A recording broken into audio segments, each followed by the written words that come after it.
আসসালামু আলাইকুম। আজকে আমরা অনেক দূরে যাচ্ছি, আমাদের গ্রাম থেকে প্রায় 4 থেকে 5 কিলোমিটার দূরে। সেই জায়গাটিতে যাব আজকে আমরা। আমাদের টিম সবাই চলে এসেছে। আজকে আমাদের ব্লগটি হচ্ছে গিয়ে মজিদপুরের একটি পুরানো বাড়িতে। আপনাদেরকে কিছু শ্যুটও দেখাবো ওই জায়গায় গিয়ে, ওই জায়গায় কীরকম ভিউ সব কিছু নিয়ে আলোচনা করব। আমাদের টিমের সবাই চলে আসছে, এই যে দাও সবাই।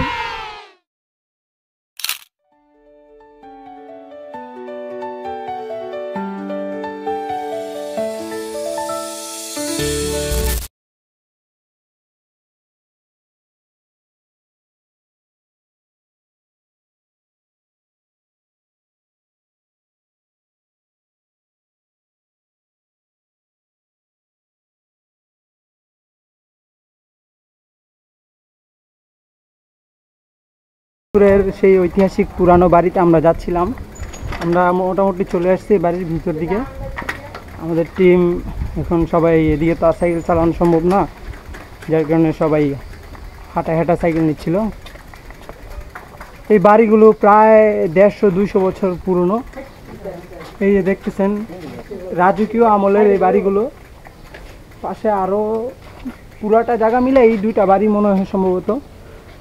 ওইদিকে আরেকটা বাড়ি আছে এখনো। এদিকে পুরানো বাড়িটা। সাইকেলটা ধরো, সাইড দাও।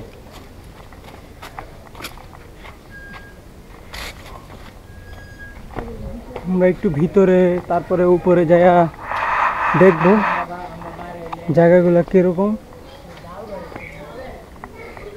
মানুষ এগুলো পরিত্যক্ত হওয়ার কারণে মানুষ এগুলোর ভিতরে তাদের আসবাবপত্র রাখা রাখছে, লাকড়ি, তারপরে যেগুলো প্রয়োজন হয় না ওই রকম জিনিসগুলো এখানে ফালা রাখছে আর কি সবাই।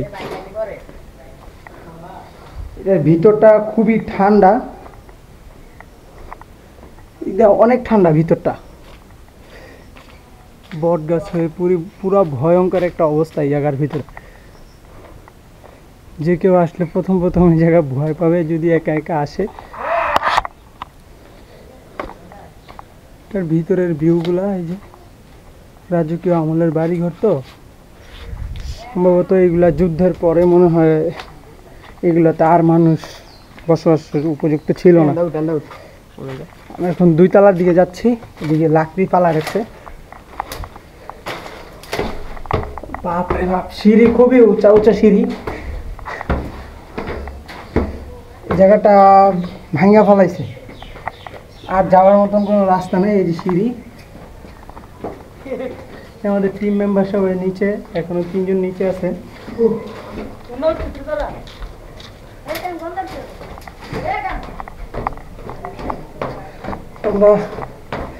আমরা এখন এই জায়গা থেকে বের হয়ে যাচ্ছি।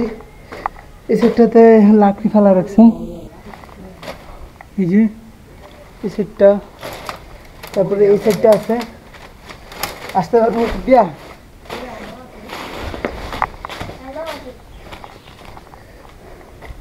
এগুলাতে এগুলো খুবই দর্শনীয় স্থান। আপনারা আসলে এগুলোতে ঘুরলে মন ভালো থাকে। এদিকে আসলে আপনারা ঘুরতে পারবেন। ওইদিকেও আছে, এদিকেও একটা আছে। এগুলো এইটাতে বসবাস করে এগুলো এখনো বসবাসের উপযুক্ত আছে। এখানে কারো কাছে জিজ্ঞেস করবো এগুলার ইতিহাস, ওইরকম মানুষ আমরা পাচ্ছি না। এই যে দেখছেন কত সুন্দর, কত ঐতিহ্য জড়িয়ে আছে এগুলোর সাথে, আমাদের জানা নেই। কিন্তু আজকে এগুলা পরিত্যক্ত হয়ে পড়ে আছে, মানুষের বসবাসের অযোগ্য এই বাড়িটা। এটা বলতে গেলে একবারে রাজপ্রাসাদের মতন। কোন সাইডে? কোন দিক দিয়ে? এদিক দিয়ে তো বাইরে আন যায়, এদিক দিয়ে মানুষ টিন দিয়ে রাখছে। এটার ভিতরে মনে হয় মানুষ বসবাস করে আর কি, সম্ভবত। এদিকে কিছু মানুষ বসবাস করে। মানুষ এই বাড়িটার ভিতরেও কয়েকজন মানুষ থাকে, কারণ বিল্ডিং ধ্বংস হওয়ার পরও মানুষ এগুলার ভিতরে টিন দিয়া তারপরে থাকতেছে। এদিক দিয়েও একটা সিঁড়ি আছে, অন্ধকারের জন্য দেখা যাচ্ছে না, তো ওইরকম। আমরা উপরে ওঠার চেষ্টা করতেছি। আমাদের টিম মেম্বার সবাই আস্তে আস্তে উপর দিকে। এটা হচ্ছে প্রথম তলার ছাদ। ওদেরকে একটু দেখাই দিকটা কিরকম। আমার মনে হয় না বর্তমানে এরকম পাওয়া যায়, এরকম উন্মুক্ত জায়গা। দেখুন এগুলার রংগুলো এখনো কত মজবুত আছে। হ্যাঁ হ্যাঁ, উপরে যাবো না, উপরে উপরে যাওয়ার জন্য তো এত দূর থেকে আসছে। এটা হচ্ছে ছাদ। ছাদরা দেখতে খুবই সুন্দর। এই যে দেখতেছেন এই জায়গাটা ঢাল হয়ে গেছে, খুবই রিস্ক। বলতে পারি না ভাইঙ্গা পড়া যায় কিনা। ওই যে আমার বন্ধু বলতেছে এটা হলো 1920 সালের এই জিনিসটা। ওই যে আমাদের ফ্রেন্ড নিচে কালো তো খুব, ওকে দেখা যাচ্ছে না, খুব কালো। এই জায়গায় সিঁড়ি আছে, উঠা ট্রাই করব।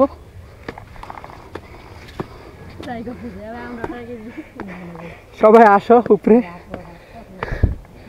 এটা একদম চূড়ায়, একদম উপরে। স্ট্যান্ডটা বড় করে দেখো আপনাদেরকে। এটা হচ্ছে এলাকার ভিউ, যতটুকু দেখা যাচ্ছে। সম্ভবত ক্যামেরা উপর দিকে দিয়ে রাখছে, আমি জানি না কতটুকু দেখা যেতেছে।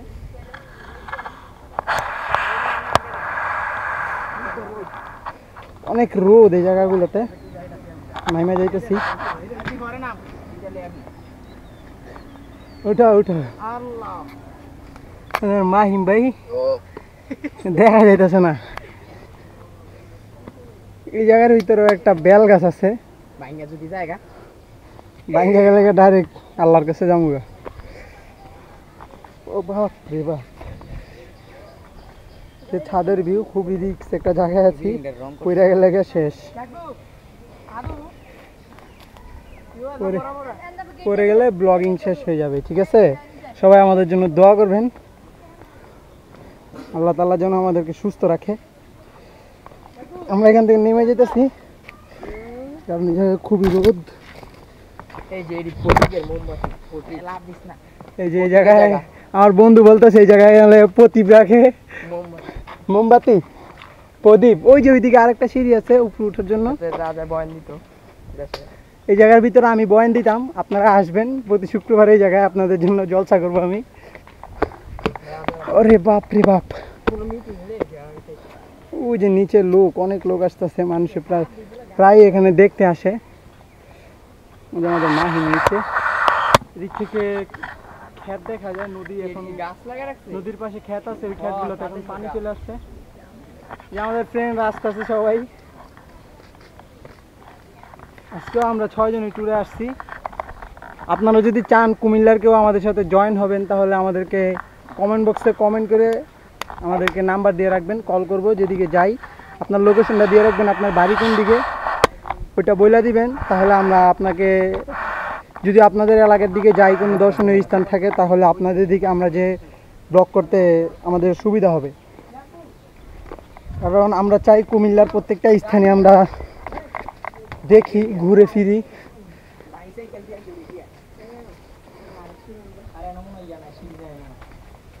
স্বর্ণ পাইছো নাকি? হয়তো উঠার মতন অনেক জায়গা আছে এদিক দিয়া। জামু জামু, দাঁড়াও, উপরের জায়গাটা আগে শেষ করি গুইরা। টান দেই, খুব টান দেই, উপরে উঠি দেখি। টান দেস না, এনে দইরা সাইড করে একটু একটু উড়ি। মাহিম ধাক্কা দে, মাহিম ধাক্কা দেস না, ধাক্কা দে। ওরে বাপ রে বাপ,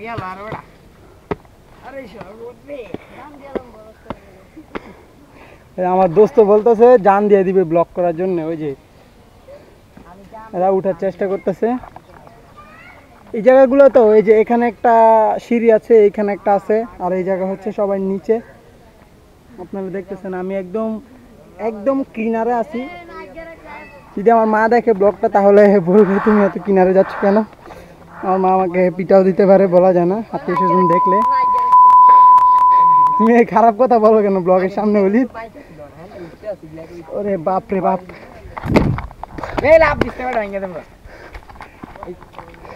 ওই সাথে যাও না, ওইটা ওইটা ওইটা ওইটা এগুলাতে এই একটা এই পুরাটা ইয়ার ভিতরে, এই পুরাটা বিল্ডিং এর ভিতরে, এটার ভিতরে শুধু উঠা যায়, এটার ভিতরে উঠা যায়, আর বাকিগুলোতে মানুষ বসবাস করে। আরো এদিকে একটা আছে, এদিকে একটা আছে, সামনের দিকে একটা আছে, আর ডান সাইডে একটা আছে, বাম সাইডে একটা আছে, আর পিছন সাইডে ওই যে একটা আছে এদিকে, ওই যে দেখা যাচ্ছে কিনা হালকা হালকা দেখা যায়। ওইটার ভিতরে ওইটা পুরাটাই সুন্দর এখনো, ওইটা পুরাটাই এখনো ভালো, ওইটার ভিতরে মানুষ এখনো বসবাস করে। সবচেয়ে বেশি সুন্দর হচ্ছে গিয়ে ওইটা, ওইটার ভিতরে মানুষ এখনো বসবাস করে। আপনারা আসলে এই জায়গাগুলো দর্শন করতে পারেন। এই যে দোস্তেরা এগুলা যে আগে যে ডিজাইন করছে, এই যে ডিজাইনগুলো এখনো রয়ে গেছে। এই যে দেখেন, ক্যামেরা দেখা যাইতেছে কত গর্জিয়াস এগুলা, এগুলা এখনো রয়ে গেছে। এটার ভিতরে ওই জামানায় কোটি কোটি টাকা ব্যয় করছে এগুলার পিছনে ওনারা।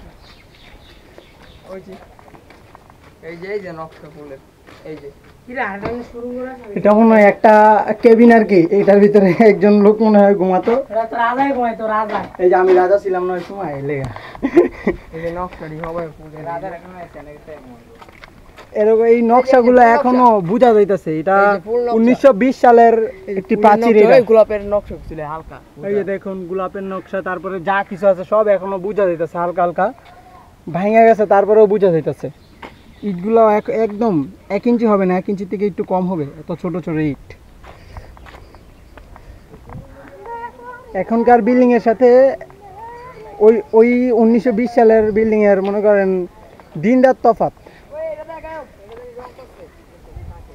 ওই যে এইটাও একটা রাজার বাড়ি ছিল মনে হয়, একটা পরিবার ছিল ওনারা, ওই রাজার বাড়িটা এখনো আছে, কিন্তু ওই রাজার বাড়িটা রং করে রাখছে। এই যে দেখতেছেন, এই যে রং করা একটা বিল্ডিং, এটা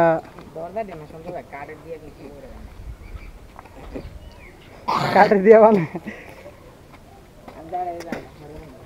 বাংলা ডাইরেক্ট নিচে পড়ে যাবো ভাই, চাপ নিচে ফেড়ি যাইতে ফেড়ি রং হেন্দা হেন্দা হেরা তো দিয়া ফিশিড়ে দিয়া ফিশিরুঙ্গ দিয়া সুরঙ্গ দিয়া আরে না এই সুরঙ্গ দিয়া আইলে আবার এটা তিয়ামু এই বলি কুমিল্লাতে আসলে সবাই আমাদের ব্লগগুলো দেখে আসবেন, কারণ আমাদের ব্লগের ভিতরে কুমিল্লার যত ঐতিহ্য আছে সব আমাদের ব্লগের ভিতরে অধিকাংশ জায়গাগুলো পেয়ে যাবেন আপনারা।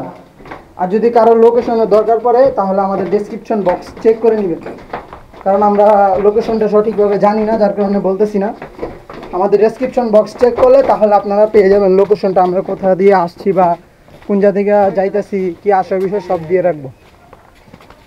এই যে এটা হয়েছে গিয়া, এটাও রাজার বাড়ি, এটার রং করে রাখছে, বোঝা যাইতেছে না পুরানো যে, এটা বোঝাই যায় না, এটারে এখনো নতুন দেখা যাইতেছে।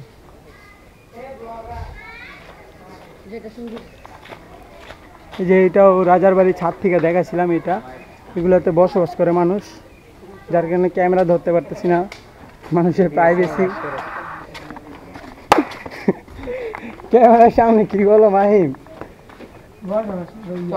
এখন আমরা সবাই চলে যাইতেছি, আমাদের সাইকেলগুলো এই জায়গায় রাখছিলাম, আমরা এখান থেকে বের হয়ে যাব। এখন বের হওয়ার আগে একটা কথা বলে রাখি, যারা আমাদের চ্যানেলে এখনো সাবস্ক্রাইব করেন নাই সাবস্ক্রাইব করে দিবেন। এই প্রাচীরের ভিতরগুলো খুবই ঠান্ডা, আমার বন্ধুরা এখানে ঠান্ডা পেয়ে ঠান্ডা বিচারতেছে, আমাদের বন্ধুরা এখানে ঠান্ডা পেয়ে ঠান্ডা খুঁজতেছে। এই যে এই ঠান্ডার ব্যবসা করবো বলে বড় হইয়া, অবশ্যই ঠান্ডার ব্যবসা করবো, থাকলে অবশ্যই ঠান্ডার খুবই চাহিদা। এই কি লেখছে বুঝা যায় না, কি জানি লেখছে, এটা কমেন্ট করে দিবেন। আর যারা আমাদেরকে ভালো ভালো কমেন্ট করবেন তাদের 10 জনের কমেন্টের রিপ্লাই দেওয়ার চেষ্টা করব ইনশাআল্লাহ। আবারও বলে দেই, যারা আমাদের ভিডিওতে কমেন্ট করবেন তাদের 10 জনের কমেন্টের রিপ্লাই দেওয়ার চেষ্টা করব। আমাদের দোস্ত পয়রা গেছে, দুর্বল লোক, খুবই দুর্বল লোক, সেই শুকনা জায়গার ভিতরে পয়রা পয়রা বারে বারে ব্যথা পাইতেছে। মিয়াদ তোমার একটা ইয়া দিই, তুমি হানি নাট খাইও, ঠিক আছে? আমি তো ভিডিও ছাড়ার জন্য আমি ভিডিও করতেছি মিয়াদ, তুমি তো বুঝো না কেন। তো এখন আমরা এখান থেকে বের হয়ে যাইতেছি সাইকেলগুলো নিয়ে। আপনারা সবাই আমাদের জন্য দোয়া করবেন। আজকের জন্য আল্লাহ হাফেজ। সবাই আমাদের জন্য দোয়া করবেন। আজকের জন্য আল্লাহ হাফেজ। তো আমরা চলে যাইতেছি, দেখা হবে নতুন কোনো ব্লগে। আসসালামু আলাইকুম।